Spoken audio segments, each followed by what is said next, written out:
আমাদের এই জীবন আল্লাহর দেয়া এক অমূল্য আমানত, আর এই জীবনের প্রতিটা মুহূর্ত হলো সেই আমানতের পুঁজি। কিন্তু কি এক অদ্ভুত আমাদের স্বভাব, আমরা আমাদের এই অতি মূল্যবান সময়কে এমন সব উৎসবে বিলিয়ে দিচ্ছি যার সাথে আমাদের ঈমান, আমল কিংবা সংস্কৃতির কোনো দূরতম সম্পর্ক নেই। তেমনই এক উৎসবের নাম 31st নাইট। প্রাচীন পারস্যের সম্রাট জামশিদ কিংবা রোমান সম্রাট জুলিয়াস সিজার, যাদের হাত ধরে এই নববর্ষের শুরু, তাদের সেই পৌত্তলিক কুসংস্কার আজও আমাদের সমাজে জেঁকে আছে। আমরা কি একবারও ভেবে দেখেছি বছরের প্রথম দিন আনন্দ করলেই সারা বছর ভালো কাটবে? এই অদ্ভুত ও অযৌক্তিক বিশ্বাসে গা ভাসিয়ে দিয়ে আমরা আমাদের ঈমানকে কতটা ঝুঁকির মুখে ফেলছি। ইসলাম আমাদের নিজস্ব গৌরবোজ্জ্বল সংস্কৃতি দিয়েছে। প্রিয় নবীজি সাল্লাল্লাহু আলাইহি ওয়াসাল্লাম স্পষ্টভাবে সতর্ক করে বলেছেন, যে ব্যক্তি যে জাতির সাদৃশ্য অবলম্বন করবে সে তাদেরই অন্তর্ভুক্ত হবে। আজ এই উৎসবের নামে আমরা আসলে কি করছি?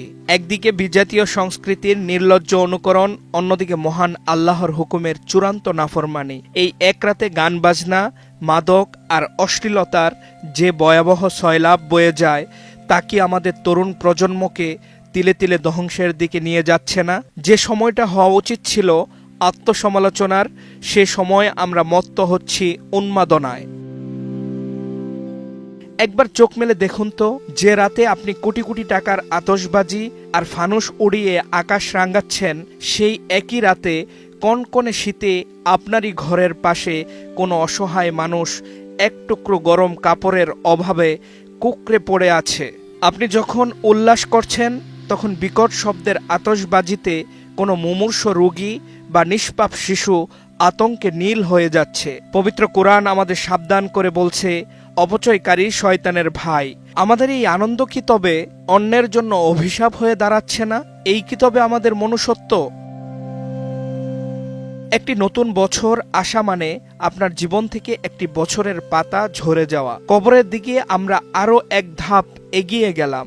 একজন ফাঁসির আসামির কাছে প্রতিটি সূর্যোদয় যেমন মৃত্যুর বার্তা নিয়ে আসে, আমাদের জীবনও ঠিক তেমনি ফুরিয়ে আসছে। প্রতিটি ভোর আর সন্ধ্যা আমাদের মনে করিয়ে দিচ্ছে আমরা নিঃশেষ হয়ে যাচ্ছি।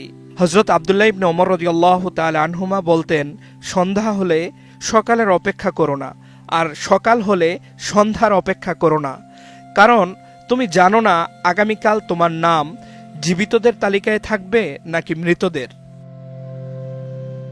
আসুন 31st নাইটের নেশা আর উন্মাদনা ছেড়ে বিগত বছরের গুনাহের জন্য চোখের পানি ফেলে আল্লাহর কাছে তওবা করি।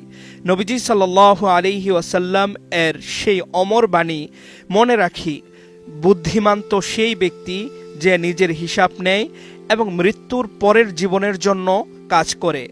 আসুন বিজাতীয় অপসংস্কৃতি বর্জন করে নিজের পরিবার আর সমাজকে রক্ষা করি। আল্লাহ আমাদের তৌফিক দান করুন, আমিন। মুফতি জাকারিয়া হারুন, সময় সংবাদ।